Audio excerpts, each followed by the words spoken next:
स्त्री रात दिन अत्यंत दुखित रहने लगी। एक दिन उसने अपने पड़ोस की स्त्रियों से रो कर कहा कि मैंने जानबूझकर कोई पाप नहीं किया। हाँ, एक बार मैं मिट्टी खोदने को खदान में गई थी। जब मिट्टी खोदने में सहसा मेरी कुदाली से एक सेंध का बच्चा मर गया था। तभी से 1 वर्ष के भीतर 7 लड़के मर गए। यह सुनकर उन स्त्रियों ने धैर्य देते हुए कहा कि तुमने जो यह बात हम सबको सुनाकर पश्चात किया है, इससे तेरा आधा पाप तो नष्ट हो गया। सो अब तुम उसी अष्टमी को भगवती की शरण लेकर सिंह और सिंह के बच्चों का चित्र बनाकर उनकी पूजा किया करो और क्षमा चाहना करो। ईश्वर की कृपा से तुम्हारा समस्त पाप धुल जाएगा और तुम्हें पहले की तरह से ही पुत्रों की प्राप्ति हो जाएगी। उन सबकी बात मानकर उस स्त्री ने कार्तिक मास की कृष्ण पक्ष की अष्टमी को व्रत किया तथा हर साल व्रत व पूजन करती रही। फिर उसे ईश्वर की कृपा से 7 पुत्र प्राप्त हुए। तभी से इस व्रत की परंपरा चली आ रही है। प्राचीन काल में झांसी के समीप तदिया नामक नगर में चंद्रभान नामक साहूकार रहता था। उसकी चंद्रिका बहुत सुंदर, स्वर्ण गुण संपन्न, सती, साध्वी, शीलवंत, चरित्रवान तथा बुद्धिमान थी। उसके कई पुत्र व पुत्रियां थी, परंतु वे सब बाल अवस्था में मृत्यु को प्राप्त हो गए। इस प्रकार संतान के मर जाने का उन्हें बहुत दुख था। वे पति व पत्नी नित्य प्रति मन ही मन में सोचा करते थे कि हमारे मर जाने के बाद इस अपार धन संपत्ति का अधिकारी कौन होगा। एक दिन उन दोनों ने निश्चय कर लिया कि इस समस्त धन संपत्ति को त्याग कर कहीं वन चलकर भजन करें। ऐसा विचार करके वे दोनों अपना सब घर द्वार ईश्वर भरोसे पर छोड़कर जंगल को चल दिए। जब चलते चलते थक जाते तो कुछ ठहर कर विश्राम करते और फिर चल पड़ते। इस प्रकार चलते चलते वे दोनों प्राणी बद्रिका आश्रम के समीप शीतल कुंड पर जा पहुँचे। वहाँ पहुँचकर उन दोनों ने खान पान आदि सब त्याग दिया और निराहार अपने प्राणों को त्याग देने का निश्चय कर लिया। इसी तरह दिन आहार और जल पान के जब 7 दिन व्यतीत कर दिए, तब 7वें दिन आकाशवाणी हुई कि तुम दोनों प्राणी अपने प्राण मत त्यागो। यह सब कुछ तुम्हें तुम्हारे पूर्वों पापों से भोगना पड़ा है। सो अब तुम अपनी स्त्री से अहोई आठे जो कार्तिक मास के कृष्ण पक्ष में आए, उसी आठे को अहोई माता का व्रत और पूजन कराओ। तब अहोई नामक देवी प्रसन्न होकर तुम्हें साक्षात दर्शन देगी। तब तुम उसने अपने पुत्रों की दीर्घायु मांग लेना और व्रत के दिन तुम रात्रि को राधा कुंड में स्नान करना। तत्पश्चात इस आकाशवाणी के अनुसार चंद्रभान की स्त्री उस चंद्रिका ने बड़ी श्रद्धा और स्वच्छ भावना से विधि विधान से अहोई आठे का व्रत किया और स्त्री ने राधा कुंड में स्नान किया। जब वे दोनों स्नान करके वापस लौटे तो उन पर प्रसन्न होकर अहोई माता ने प्रत्यक्ष दर्शन देकर वह वर मांगने को कहा। तब उस साहूकार दंपति ने हाथ जोड़कर कहा कि हे माता, हमारे बच्चे कम आयु में ही मृत्यु को प्राप्त हो जाते हैं, सो आप बच्चों की दीर्घायु होने का वरदान देने की कृपा कीजिए। अहोई माता ने उन दोनों की मनोवृत्ति को जानकर उन्हें मुँह मांगा वरदान दे दिया। यह कहकर अहोई माता वहीं अंतर ध्यान हो गई। इसके बाद साहूकारनी लौटकर अपने घर आ गए और अहोई माता की कृपा से कुछ ही दिनों बाद पुत्रवान हो गए और गुणवान बुद्धिमान पुत्र पाकर आनंद विभोर हो गए। अहोई माता की कृपा से इस लोक में सुख भोग कर वैकुंठ को चले गए।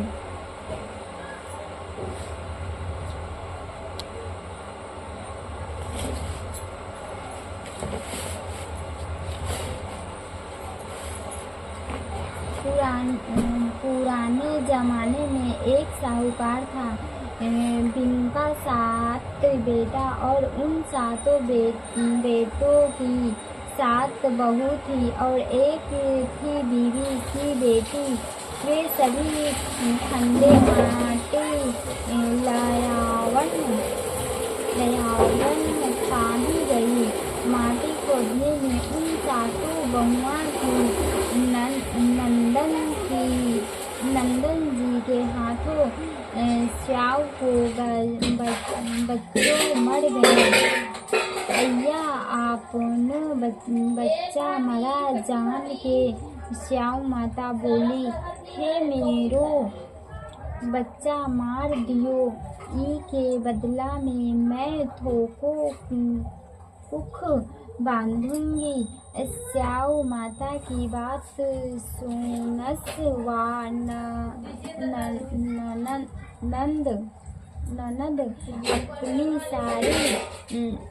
सारी भाभियाँ ने कहियो कि थेमहाड़ी बदले अपनी कुख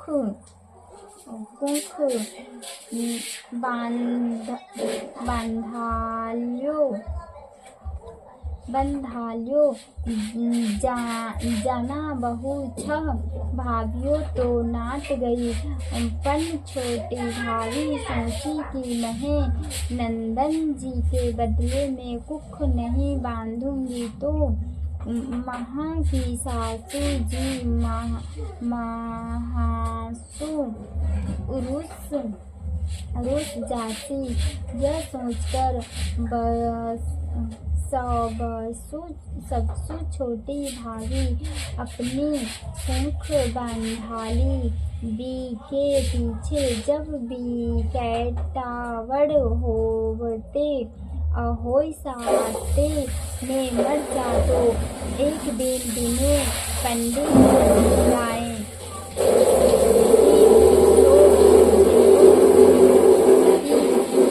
काल बात है,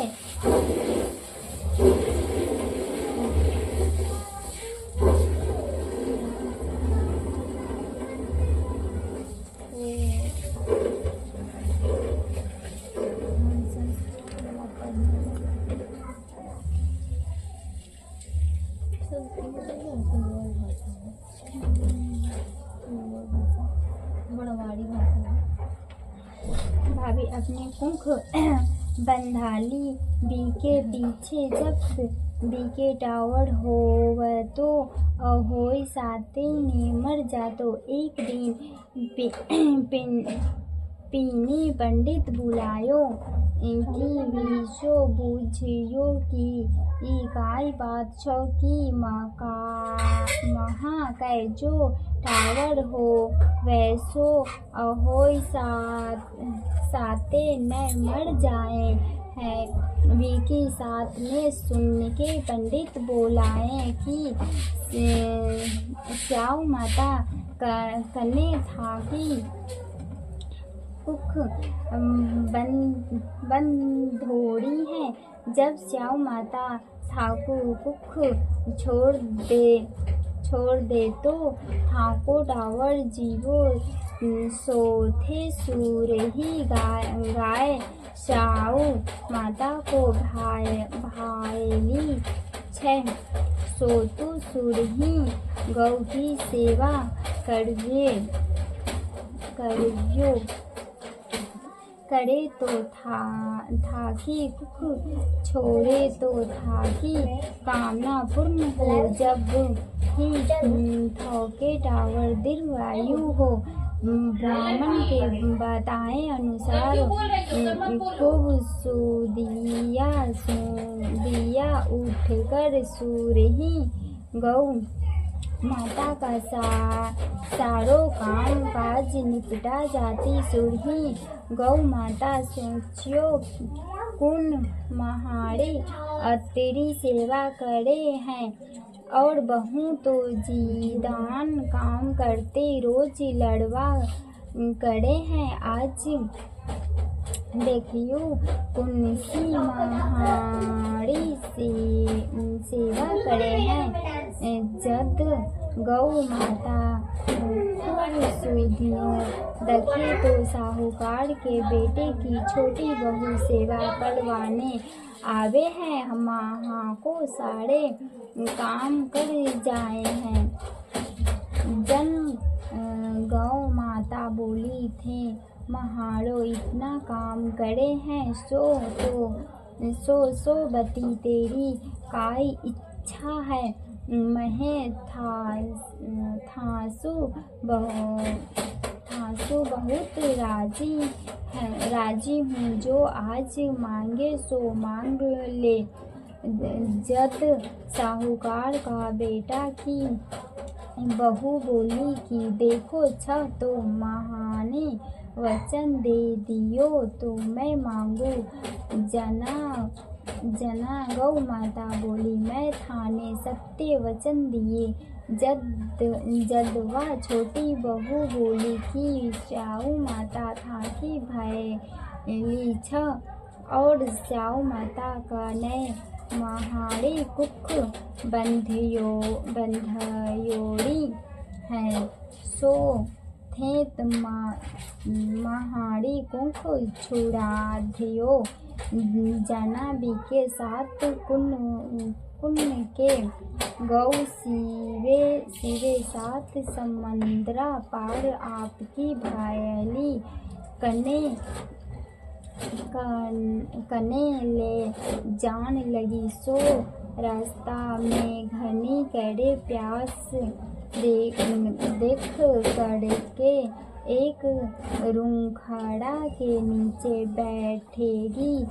सो जन वे बैठी देख तो एक सांप आए वृक्ष पर गरुण पंखानी के बच्चों में खाड़े लगाए, तो उस साहूकार के बेटे की बहू ने वो सांप मारकर गरुण पंखाड़ी के बच्चों की रक्षा करके बिन के प्राण बचा दिए।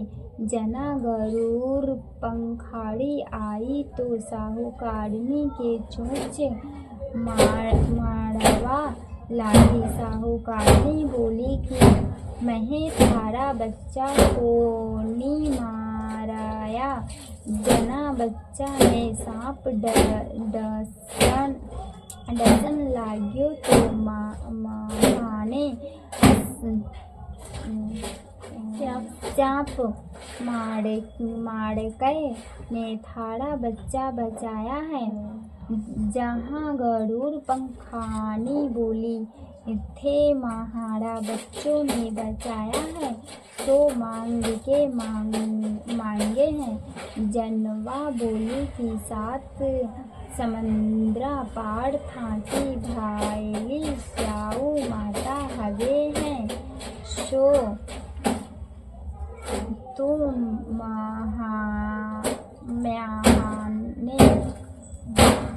महाने वी के पास पहुँचा दे।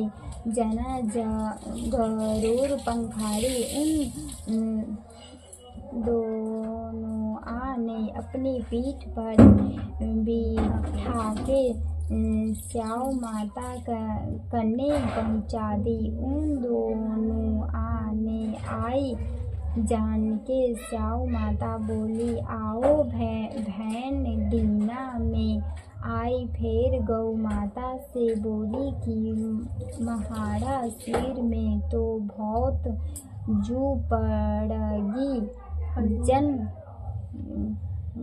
गौ माता बोली, मेरे सागे से ढानी आई है, विसे जो कठाले। जना व साहूकारनी की बहू विकी सगली जो काट दी। स्याऊ माता, तू मेरे बहुत सलाई करी है, सो था के 7 बेटा 7 भू होवे। जना व साहूकार के बेटा की बहू बोली कि महाते तो एक भी बेटा खोनी, फिर 7 कथे सुसोही। जद स्याऊ माता बोली, क्यों करिया हो कोनी होवे। जदवा बोली, थे पेली महाने बच्चा दो, मैं अपनी विधि सुनावा जाया। स्याऊ माता बोली, बच्चा तो धोबी कुंड पर काफी होगी। जाना साहूकार के बेटा की बहू बोली कि महारे कुंठ तो हारे कने बंधयोरी पड़ी छ। फेर करिया 7 बेटा होती। जब स्याऊ बोली कि तू तो मने होत हैगी, इब मैं तेरी कोख खोलती तो सोनी पन अब खोलनी पड़ती। जा थारे धड़ा 7 बेटा 7 बहू थाने बैठा पावंगा। इब थे सागे ही इजमन कर रचो 7 होई माई। मंडियो 7 कढ़ाई करचो। जहाँ स्याऊ माता की वाणी सुन साहूकारनी अपने घड़ा गई, तो उठे 7 बेटा 7 बहू बैठ पाई। गोत धन्यु हो रहियो है। जना व 7 होई मंडाई, कोई दीवार कै, कोई मटका कै, कोई कठै, कोई कठै। 7 इजमन करा 7 रसोई करी। सब जेठानियाँ बोली कि बेगी चौका पूजा कर लिया, नाई तो वा सद रोवन लाग जाती। जना थोड़ी देर आई, सद रोई के रोने की आवाज सुनी, तो वह सब आपके बेटा ने भेजी और कहियो कि जाओ, हे देखकर जाओ कि रोई आज कहिया कोनी रोई। जना वे देखकर आयो तो बोलियो कि माँ चाची तो कई होई मांडरी छ, और उज्जमल हो रहियो छ। जना व जीठानी भागी भागी देखन ने गई, तो देखी कि सब रोई कोख छुड़ाई लाई लाई। जब वे सब जीठानियाँ बोली थे, कैया कुछ छुड़ाई। जब वा बोली थे तो कुछ बंधाई। कोनी मैं रावण जासू, मैं जानी कोनी राज को कुछ बंधाई। पंचा माता अपनी मेहर करके महारी कुंभ खोल दी। मैं तो कहूँ हे जाओ माता, जैया महारी कुंभ खोल कौने महा को उपकार करियो छ। ऐसा सबकी कुंभ खोलकर सबका ही उपकार कर कहता कि सुनता ही सुकारा भरता कि आपकारा सारा परवार।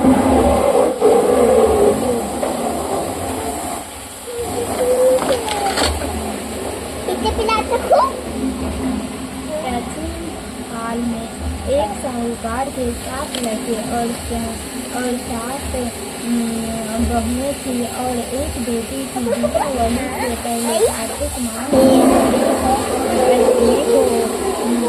7 बहुएं अपनी इकलौती साथ में लेकर जंगल में खदान लेने गई, जहाँ से वे सब मिट्टी खोद रही थी। वहीं स्याऊ माता सिंह की मांद थी। मिट्टी खोदते समय सिंह का बच्चा मर गया। स्याऊ माता ने कहा कि तूने मेरा बच्चा मार कर मुझे निपुत्री कर दिया, इसलिए मैं तेरी कुख बांधूंगी।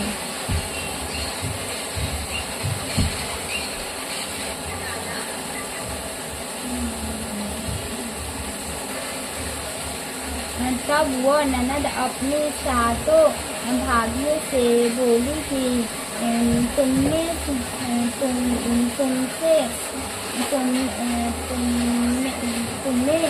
से कोई मेरे बदले में अपनी कोख बंधवा लो। 6 भाभियों ने अपनी कोख बंधवाने से इनकार कर दिया,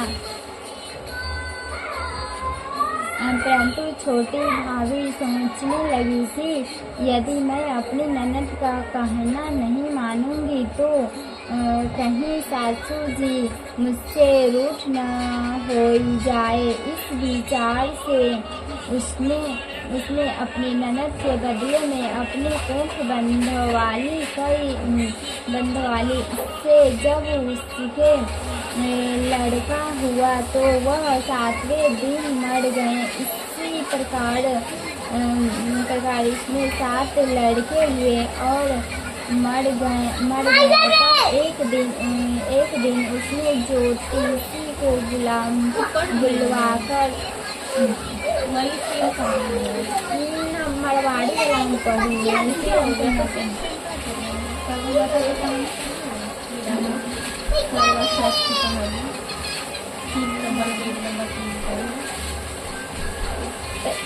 इतना मरवाड़ी वाला पढ़ी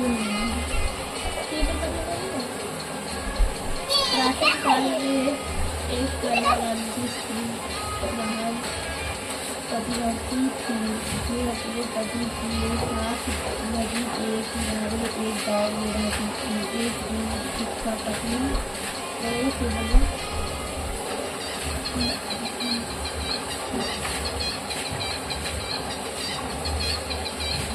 एक लाइन है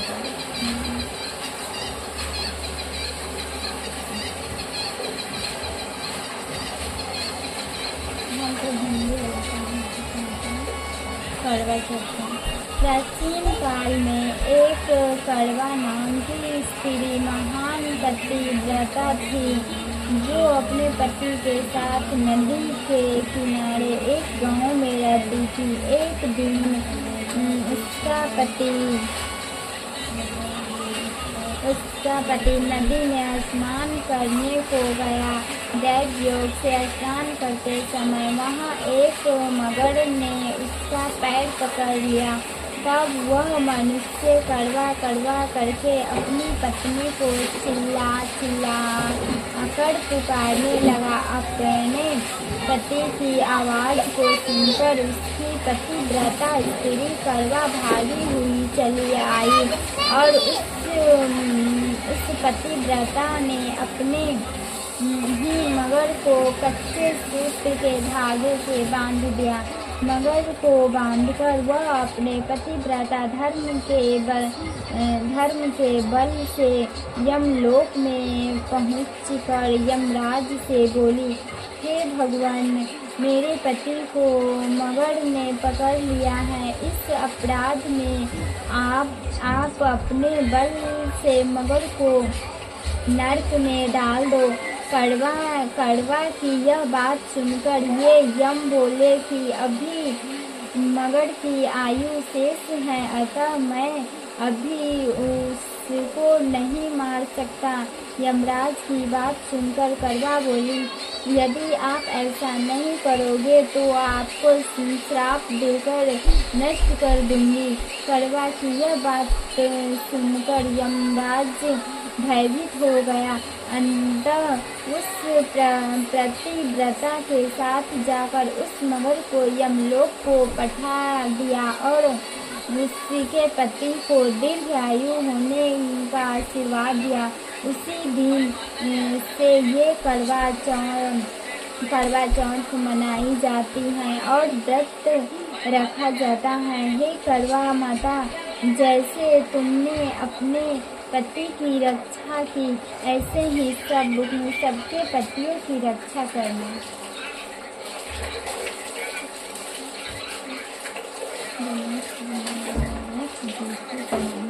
गणेश जी की कहानी है। एक अंधी बुढ़िया थी, उसका एक लड़का और लड़के की बहू थी। तो वो बहुत गरीब था। वह अंधी बुढ़िया नित्य प्रति गणेश जी की पूजा किया करती थी। गणेश जी साक्षात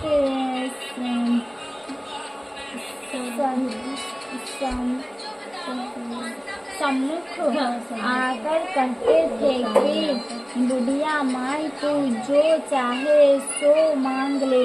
बुढ़िया कहती, मुझे मांगना नहीं आता, तो कैसे और क्या मांगू। तब गणेश जी बोले कि अपने बहू बेटे से पूछकर मांग ले। तब बुढ़िया ने अपने पुत्र और बहू से पूछा तो बेटा बोला कि धन मांग ले और बहू ने कहा कि नाती मांग ले। तब बुढ़िया ने सोचा कि बेटा बहू तो अपने अपने मतलब की बातें कर रहे हैं। अतः उस बुढ़िया ने पड़ोसियों से पूछा तो पड़ोसियों ने कहा कि बुढ़िया, तेरी थोड़ी सी जिंदगी है, क्यों मांगे धन और नाती। तू तो केवल अपने नेत्र मांग ले, जिससे तेरी शेष जिंदगी सुख से व्यतीत हो जाए। उस बुढ़िया ने बेटे और बहू तथा पड़ोसियों की बात सुनकर घर में जाकर सोचा, जिससे बेटा बहू और मेरा सबका ही भला हो, वह भी मांग लूँ और अपने मतलब की चीजें भी मांग लूँ। जब दूसरे दिन श्री गणेश जी आए और बोले, बोल बुढ़िया माई, क्या मांगती है।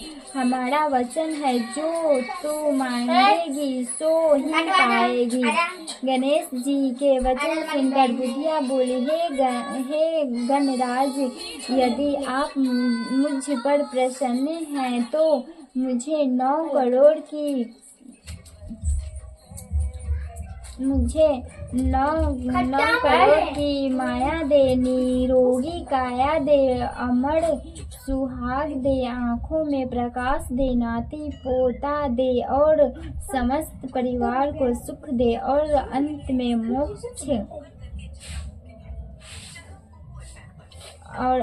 मोक्ष दे। बुढ़िया की बात सुनकर गणेश जी बोले, बुढ़िया मांग तूने तो मुझे ठग लिया, खैर जो कुछ तूने मांग लिया वह सभी तुझे मिलेगा। यूं कहकर गणेश जी अंतर ध्यान हो गए। हे गणेश जी, जैसे बुढ़िया माँ को मांगे अनुसार आपने सब कुछ दिया है, वैसे ही सबको देना और सबको भी देने की कृपा करना।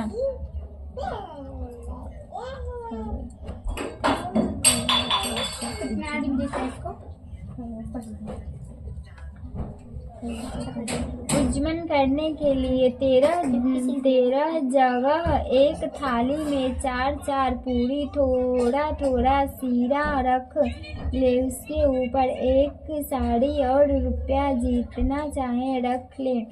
फिर उस थाली के चारों ओर हाथ से रोली चावल फेरकर अपनी सासू जी के पाए लगकर उन्हें देवे।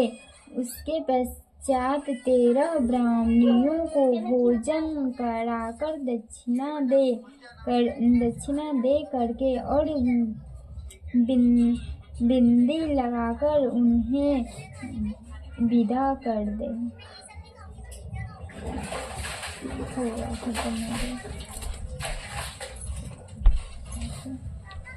अभी न विधि है, पूजा का विधि जो कैसे होता है। कथा हो गया खत्म ना, क्यों कहानी का छोटा सा पहला आधा गाना हिंदी पढ़े, आधा गाना मरवाड़ी पढ़े। चलिए आरती करते हैं। 11 रुपया देता हूँ।